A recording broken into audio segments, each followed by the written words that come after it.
আসসালামু আলাইকুম ওরহমতুল্লাহি ওবরাকাত। কেমন আছেন? আশা করি সবাই ভালো আছেন। আলহামদুলিল্লাহ, আমিও ভালো আছি। ইনশাআল্লাহ আজকে আমরা আরবি হরফগুলো সহি শুদ্ধ করে মাখরাজ সহ উচ্চারণ শিখব। আহ, আমাদের প্রত্যেকের কোরআন শিখা খুবই গুরুত্বপূর্ণ। আসলে এটা দরকার প্রত্যেকের, আসলে না, এটা দরকারই। আমাদের কোরআন শরীফ পড়তে হবে সবাইকে, কারণ আমরা অনেকেই কোরআন শরীফ পড়তে জানি না। তো আমাদের কোরআন শরীফ পড়তে হলে প্রথমে আমাদেরকে আহ, কোরআন শিখতে হবে। হ্যাঁ, শিখা ছাড়া আসলে কোরআন শরীফ পড়া যায় না। তো সর্বপ্রথম কোরআন শেখার জন্য আসতে হয় আরবি হরফগুলো। আরবি যে হরফ আছে, যে আলিফ থেকে ইয়া পর্যন্ত যে হরফগুলো আছে এখানে, সেগুলোর সহি শুদ্ধ করে উচ্চারণগুলো শিখতে হয়।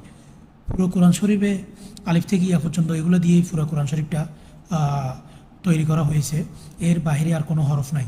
আমাদের এই হরফগুলোর সহি শুদ্ধ করে উচ্চারণগুলো যদি আমরা শিখতে যদি না পারি, তাহলে